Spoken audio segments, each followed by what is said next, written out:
Ya, continuemos. Entonces, eso, mi querido Brandon, para que tengas claro. Sí, claro, por supuesto, tiene un negocio dentro de la informalidad, no está establecido, no tiene documentación, no cuenta con los papeles al día, temas de patentes, permisos, reglamentaciones y todo esto. Por supuesto, está en el subempleo. Sí, pero si ya tiene todo en orden, en ley, pues es parte, en cambio, del sector emprendedor del Ecuador, ¿me entiendes? Ya,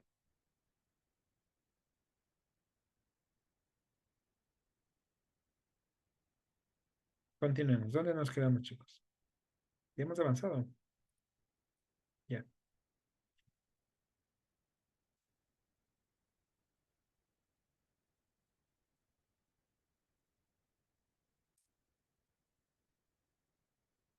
Ahora bien, en cuanto a la tasa de empleo por sexo, también es interesante saber esto.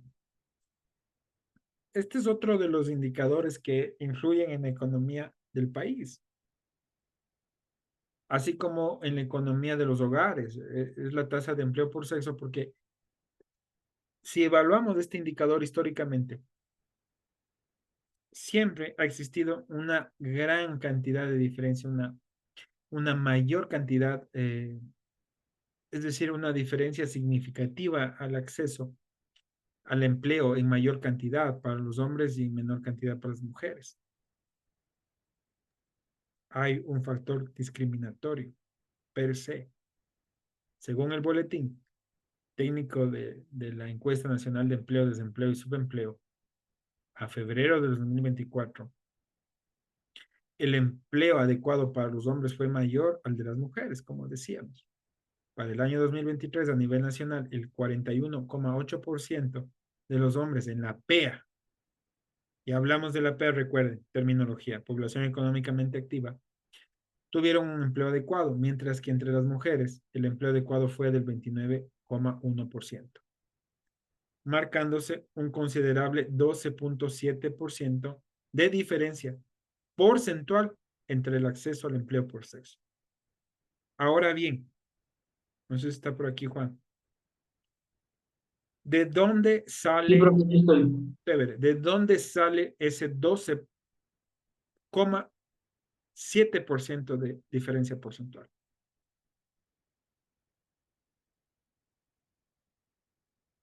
Es facilita la ecuación, Juan, no te marees. Si decimos No. que el 41,8% de los hombres de la población económicamente activa tuvieron un empleo adecuado y las mujeres el 29,1%, hay hay un margen, ¿no es cierto?, considerable de 12,7 de diferencia porcentual entre el acceso al empleo por sexo. Es fácil, pero graves en ese indicador es muy importante, 12,7 o 12,7%.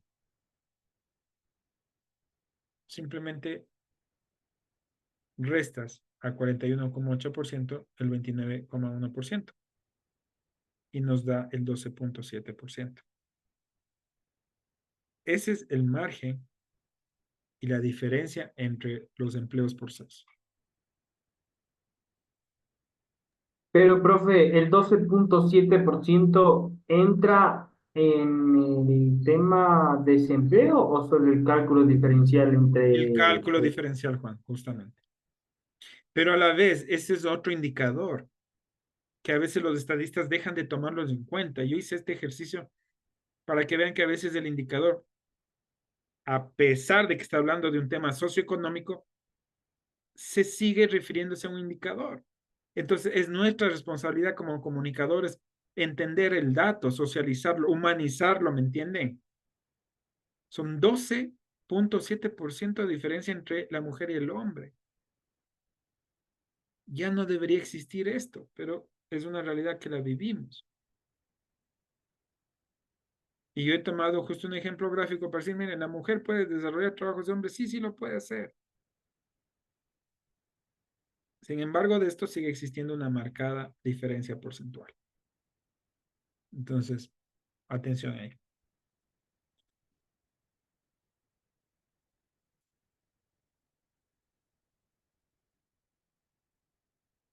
al hablar en este punto, como decíamos, de pobreza, que le decía Juan, sí, puede haber una proyección, ojo, proyección de crecimiento en el PIB, que puede reflejar a su vez un mejor presupuesto general del Estado, ¿no es cierto?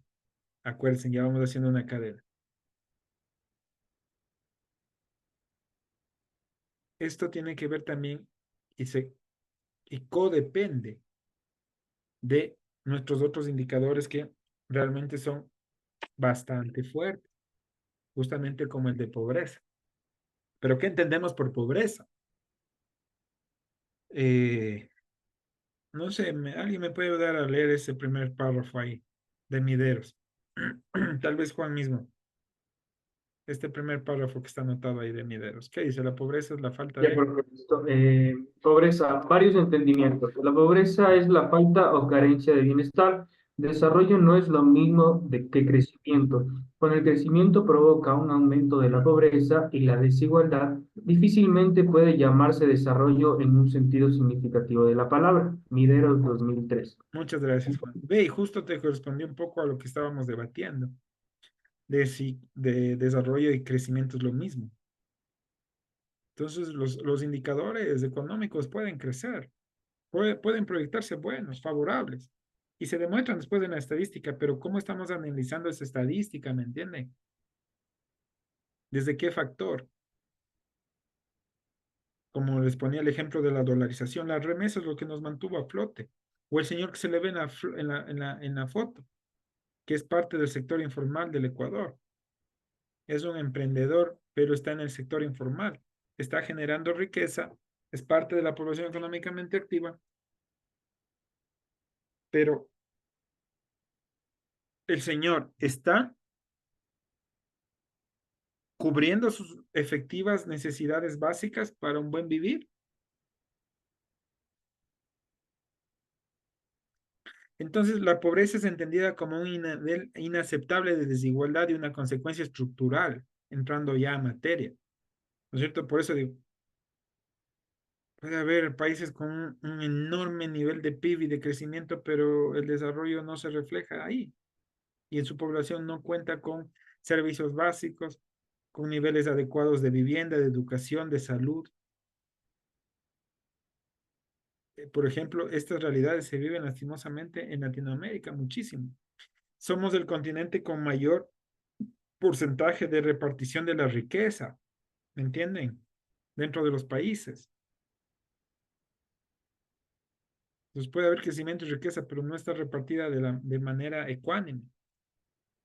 Entonces también se dice que la pobreza es la ausencia de elementos básicos para una vida digna, como decíamos, en servicios básicos insatisfechos.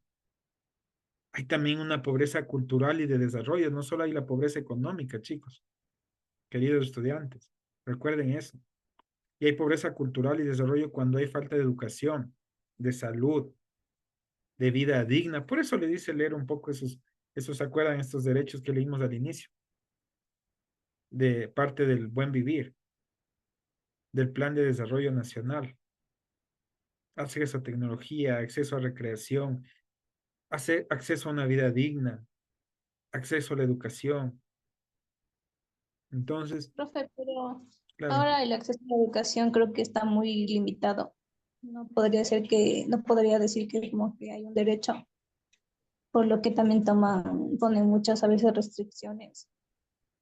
por supuesto, o sea, lo que plantea la Constitución, estimada Paola, es el deber ser, pues, pero otra cosa es la realidad, la que vivimos a diario, la falta de oportunidades, lo que estábamos viendo, la tasa de desempleo, lo que estamos viendo ahora, la pobreza.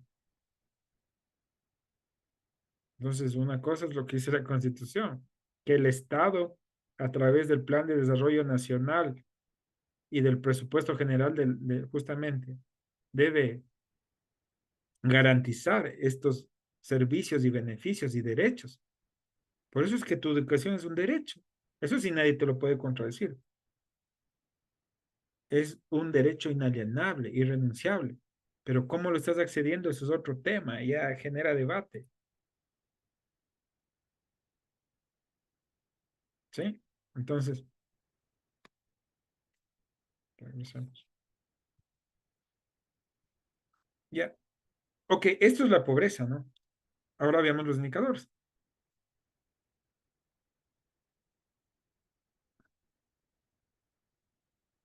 El índice de pobreza a nivel nacional.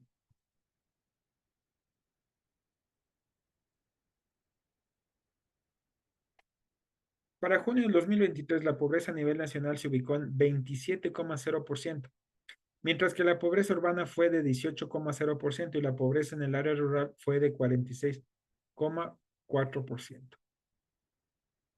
Si ven, hay una gran contradicción cuando hablábamos con el Steven de justamente que hay apenas un 1,4 de desempleo, pero por la ausencia de, ¿me entienden? Sí, ahí le entiendes más claro, ¿verdad, Steven? Sí, profe, sí lo entiendo mejor. Por la ausencia de, pues.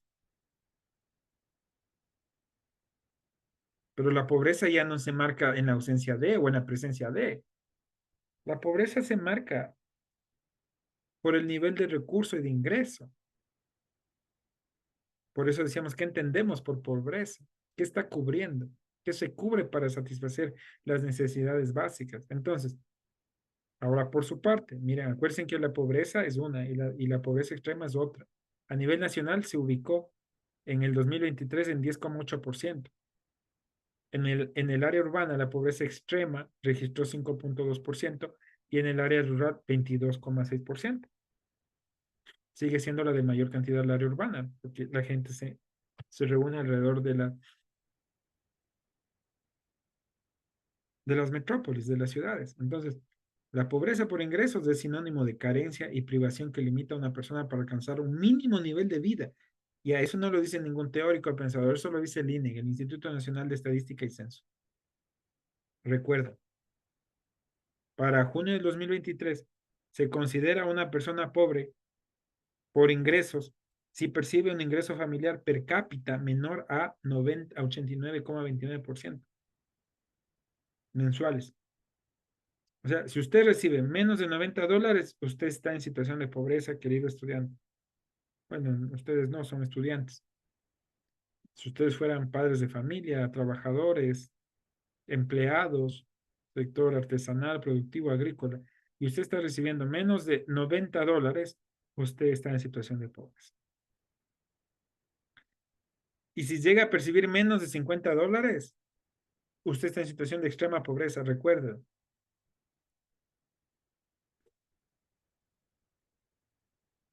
¿De cuánto es el desarrollo humano el que da el gobierno? ¿Se acuerdan? Este programa empezó con Lucio Gutiérrez, después lo mantuvo Correa, igual Moreno y Lazo, o sea, ningún país ha dejado de entregar este bono de desarrollo humano. Y se lo entrega por quintiles, se lo entrega por situaciones, por evaluaciones. Si usted vive ya en una casa que tiene cemento, pared de cemento ya no es apto para recibir el bono de desarrollo humano. Entonces usted tiene que estar más o menos como está la gráfica, así, para recibir. ¿Sí saben cuánto es el nivel? ¿No saben? Cristian, tal vez sabes el monto del bono de desarrollo humano. No, creo que era como, perdón, como 50 o 100, creo. No. He escuchado, ¿no? Puedes googlearlo ahí, no hay problema. Cuando lo encuentres nos dices ya. Ya. Ahora bien,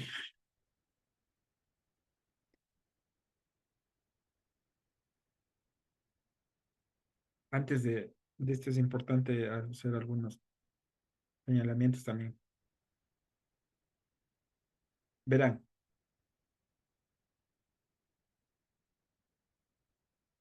¿qué sería importante pensar aquí? Profe, ya encontré. Ya, chévere. ¿Cuánto es? Dice, el bono mantiene como base el monto de $50 mensuales para las jefas o jefes de hogar, pero además reciben un valor adicional quienes tengan hasta 3 hijos menores a 5 años y hasta 3 hijos de entre 5 a 18 años de edad. Ya, perfecto. ¿Y Entonces, de cuánto es el valor adicional? Lo único que indica aquí, de este modo recibirás además de los $50 un incremento por cada hijo, o sea, 50 por cada uno. Traten de investigar eso, queridos estudiantes, en el Banco Central, en el Ministerio de Finanzas o en el propio INE, ¿ya? Si lo logramos al final de la clase, buenas. Si no, lo dejamos para la próxima clase, que seguiremos viendo temas como estos. Es que es una situación ilógica e irreal que se entregue un bono de desarrollo humano a una persona de $50 y se lo considera ya en pobreza extrema. O sea, el gobierno te da $50 y el INE, por otra parte, te dice, estás en situación y en condición de pobreza extrema. ¿Ya me entienden? Pues por eso te dan el bono de desarrollo humano. Chicos, por favor, reflexionemos. La teoría, el indicador, el dato. ¿Cómo nos pueden hablar de desarrollo humano si estamos en situación de pobreza extrema? ¿Entienden la gran contradicción? Técnica, teocrática, como lo queramos llamar. ¿Sí lo entiendes, Paola?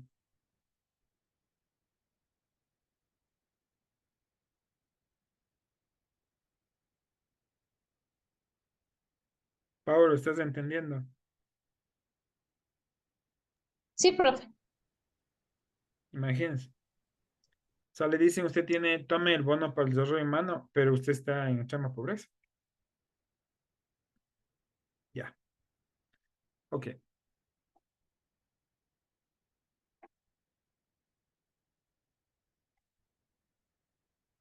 Del 2019, según datos que contábamos en el 2019, ha subido más de 2 puntos en cada nivel, el tema de la pobreza y de la pobreza extrema. Imagínense. O sea, eso no está con tendencia a la baja. Sin embargo, los gobiernos han dicho que están trabajando por los más pobres, por los más necesitados, por la población vulnerable y X, Y, Z razones. Pero el INE te dice que del 2019 acá al 2024 han subido más de 2 puntos en cada nivel, o sea, en el nivel de pobreza y de pobreza extrema. Ok.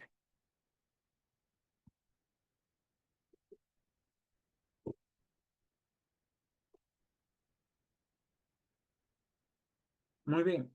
Veamos ahora qué podemos hacer justamente para combatir estos indicadores.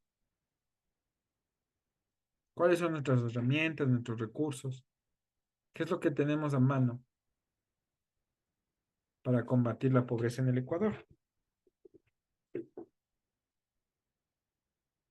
¿Cómo crees que podríamos combatirla, mi estimado Brandon? Tal vez creando más empleos, haciendo un aumento de la producción. Perfecto, generación de empleos, ¿no? ¿Quién más dice algo?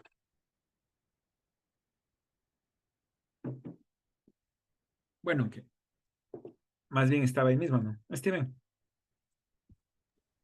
Podría ser generar el emprendimiento, profesor.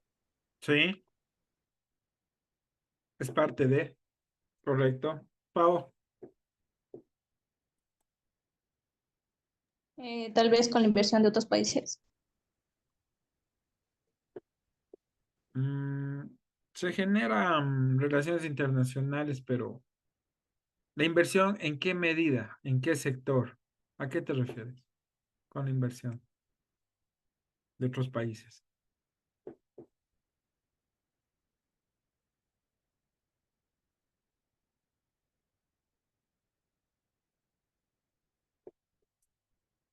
¿A qué te refieres, Pau, cuando dices con la inversión de otros países? Hagamos un punto de inflexión aquí de reflexión teórica.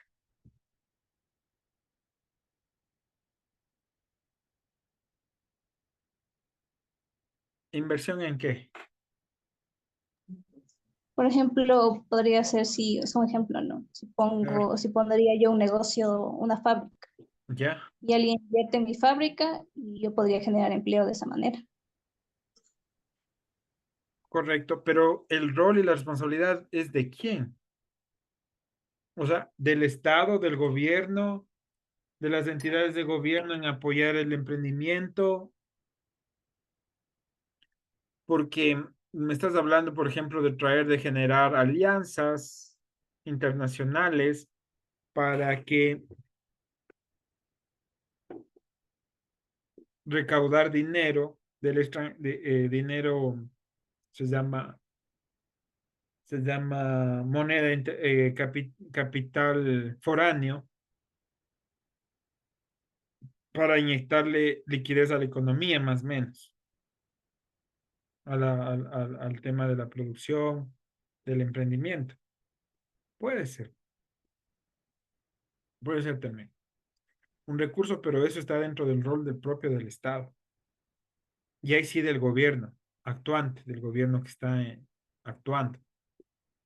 Ustedes han oído entonces de esas famosas noticias que dicen, y el presidente o su comité, su ministro de Finanzas, su ministro de Finanzas viajó a tal país para establecer y estructurar relaciones para generar cierta liquidez en el país que puede fomentar el área del emprendimiento, de la industria, de la agricultura.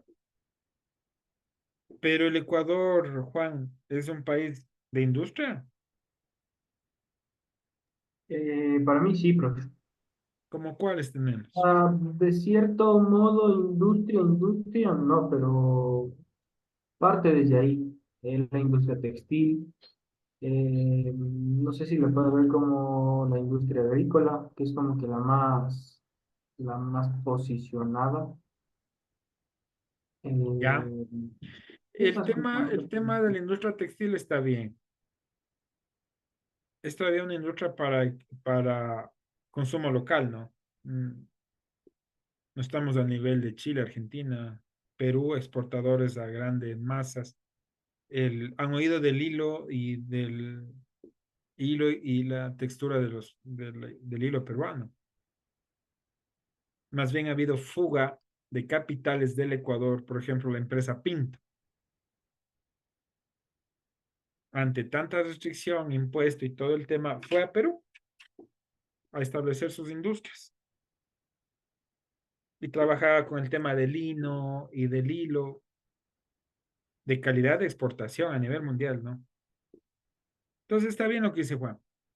En el tema del agrícola sería más del sector agrícola, más que de la industria agrícola, en el cual se incluye nuestro gran referente a nivel mundial, nuestras flores de exportación, por supuesto que sí, nuestra fruta de exportación también, por supuesto. Pero per se no somos un país industrializado por excelencia, somos un país más bien que depende del tercer área comercial, es decir, de la compra-venta de servicios, de bienes, ¿me entienden? Porque el Ecuador también, estos otros los indicadores, pero no les quiero tampoco distraer mucho porque la clase le dice este tipo de indicadores. Pero, por ejemplo, el emprendimiento a nivel nacional se genera desde tres grandes frentes. La generación propia del emprendimiento, ¿no es cierto? Es decir, tú generas el producto que lo vas a comercializar, o sea, tú lo creas. El otro gran frente, ese es el de servicios, ¿no? El de producción. El otro es el de generas un servicio no tangible, pero estás generando un servicio. Y el tercer gran sector es el de comercialización.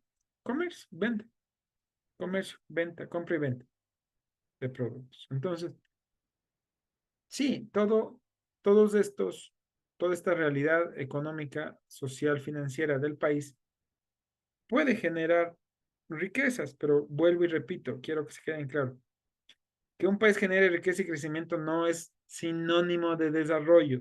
Por favor, compréndalo, sí. Por eso era la pregunta, de cómo combatimos la pobreza en el Ecuador. Y sobre todo en responsabilidad de quién está, de nosotros como población, ciudadanía, del Estado, como la estructura del gobierno como el que materializa la Constitución? ¿En manos de quién está superar o combatir esta pobreza en el Ecuador? Entonces, sí, el desafío para el Estado ecuatoriano, hablando propiamente como esta mega y superestructura en la cual nosotros vivimos y nos desarrollamos, consiste en lo que por ahí, bueno, dejé yo una pista también en la PPT, en lo que se hablando, en la creación de empleos, en la generación de ingresos y entrega de servicios básicos en las ciudades, alcantarizado, luz, un sistema de luz eléctrico eficiente, agua potable, de calidad, no contaminada. Pero esto de creación de empleos suena fácil decirlo, ¿no? ¿Y cómo el Estado crea empleos? ¿Cómo el gobierno actuante crea empleos o las falsas ofertas de campaña política? Y vamos a crear 100.000 empleos por año. Y no llegaron ni a 25.000. En 4 años, peor por año. Tú generas empleo cuando fortaleces tu sector productivo, sea este agrícola, industrial, de comercio, de bienes, de manufactura. ¿Me entienden? Entonces tú creas empleos cuando fortaleces ese sector y empiezas a generar oferta de algo con base a la demanda de algo. Entonces, si somos exportadores número uno de flores y las mayores flores se encuentran en el sector de Tabacundo, Cayambe,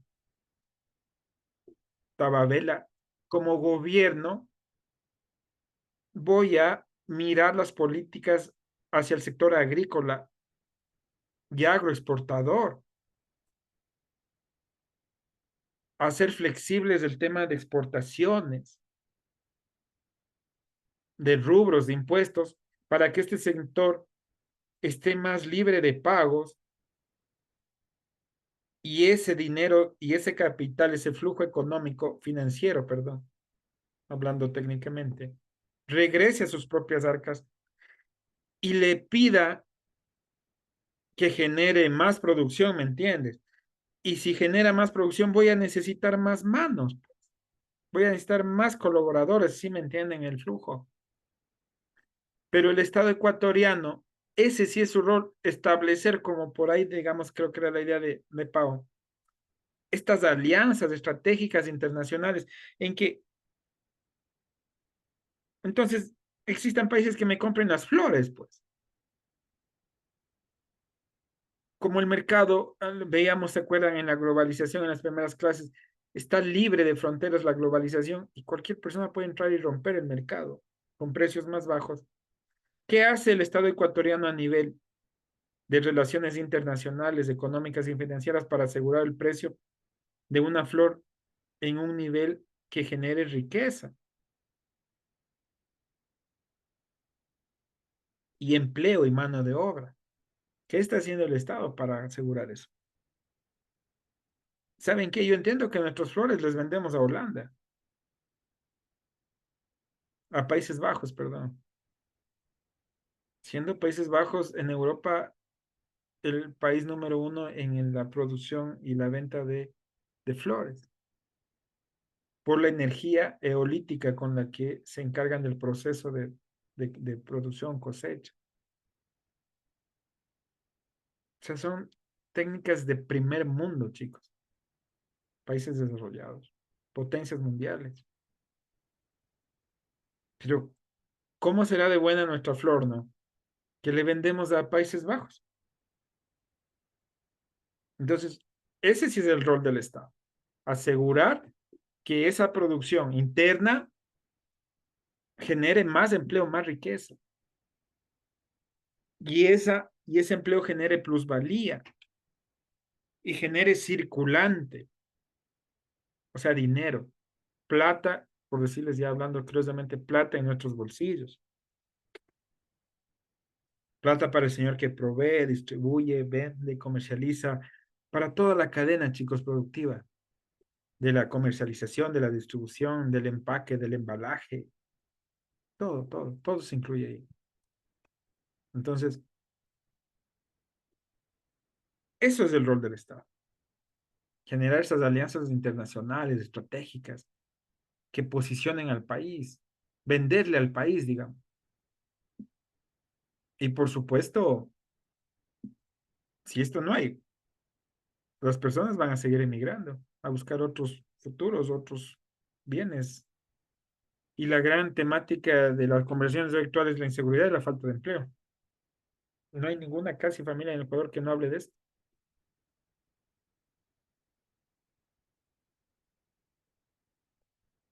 Entonces,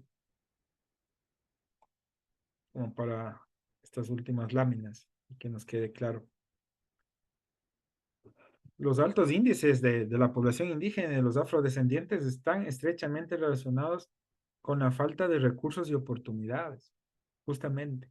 Falta de empleo, falta de acceso, poca o ninguna educación, especialmente en zonas urbanas, ¿verdad? Más que en la rural. Y ya hablando en temas técnicos de lo rural, bajo acceso a la tierra o acceso a tierras de baja productividad en las zonas rurales. ¿Qué está haciendo el Ministerio de Agricultura? No estoy poniendo toda la responsabilidad en el Estado, en el gobierno, ¿me entiendes? Pero es quien debe conducir las riendas y quien lleva las riendas políticas socioeconómicas del país. Entonces, es urgente la necesidad de que el Estado implemente políticas para reducir la pobreza en las zonas rurales, por ejemplo. Las políticas deben contemplar diversas dimensiones para aumentar la eficiencia agrícola, garantizar el acceso al crédito, la educación formal, técnica agrícola, controlar los mercados, a eso me refería. Tratar de poner leyes y parámetros para que los mercados no se rompan fácilmente. O sea, me refiero a la oferta, a la demanda, a los precios del mercado internacional.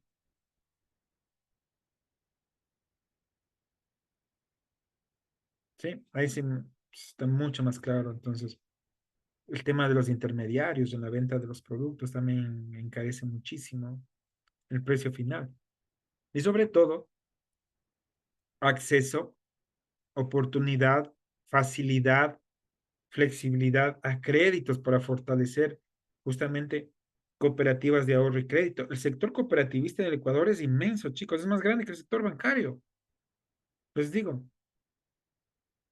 investiguenlo. El sector cooperativista del país es inmenso. Pone una cuota inmensa de socios cooperativistas. Entonces, yo que recuerde, en el plan de candidato X a presidente, jamás vi que se topaba, se enfocaba el plan de fortalecimiento a la red de cooperativas del Ecuador. Evidentemente, el señor representa a otro sector, ¿no? Económico del país. Entonces, ¿cómo creen ustedes que se va a enfocar en fortalecer otro sector que no sea el suyo? Sin embargo, el pueblo fue quien decidió. Mira,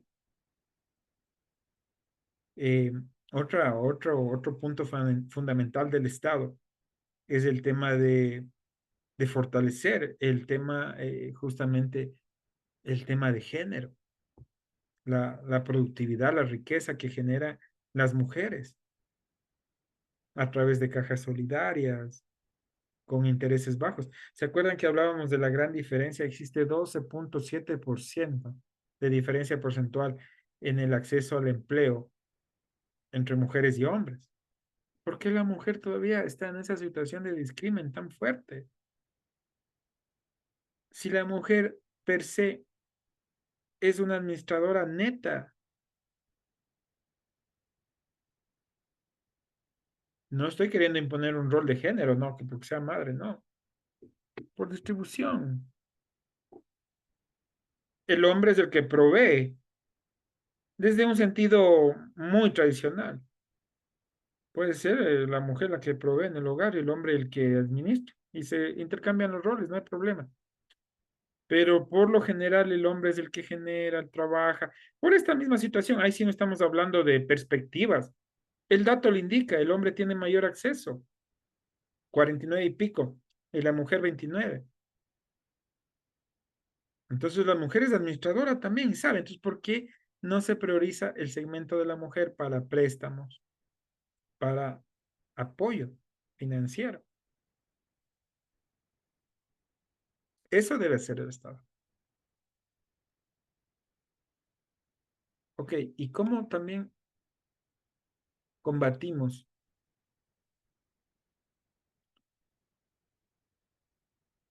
la pobreza? Ahí está clarito. Inversión en educación, chicos.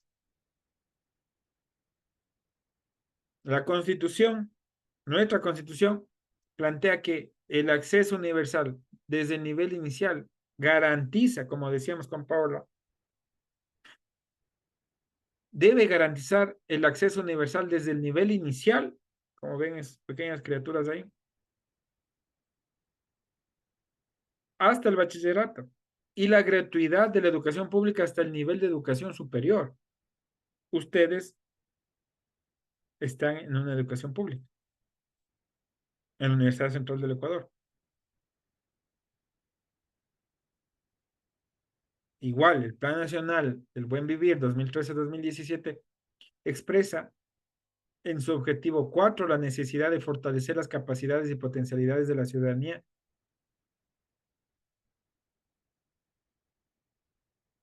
Eso es requeriente. Entonces, yo les dejo dos datos importantes ahí para que ustedes lo tomen en cuenta. Por un lado, el Ecuador muestra un desempeño bastante, o sea, por decirlo así, inferior, ¿ya? En comparación que a los a nuestros países en el ámbito internacional de la región, Perú, Chile, Bolivia. Estamos por debajo del desempeño, chicos, queridos estudiantes, en temas de acceso a la educación, lastimosamente. Y también en temas de mortalidad infantil. Estamos complicados, ecuatorianos. Y acuérdense que la mortalidad infantil, cuando veíamos en otras clases, es característica propia de un país subdesarrollado. Y estamos superando los niveles permitidos en desnutrición crónica, mortalidad infantil. Pero en cambio, nuestros resultados en temas de educación, según el Plan Nacional del Buen Vivir, están siendo algo alentadores, ¿no? Relativamente buenos en la matriculación en primaria, sobre todo, y a secundaria. Pero ojo, eso tampoco puede determinar que estamos bien, como hemos dicho, como decía la Paula, pero a veces no es una realidad eso. Y hay muchos estudiantes que se quedan sin el acceso a la educación, y a nivel superior también, por los ciertos condicionamientos en los que vivimos actualmente.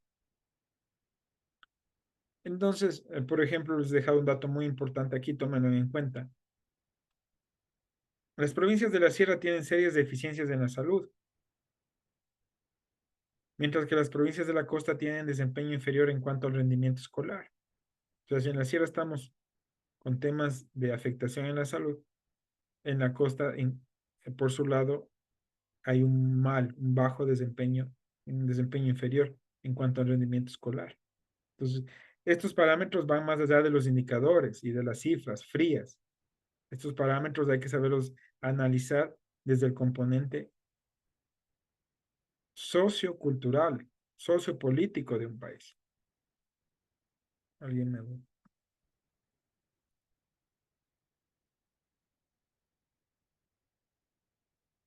Ah, no.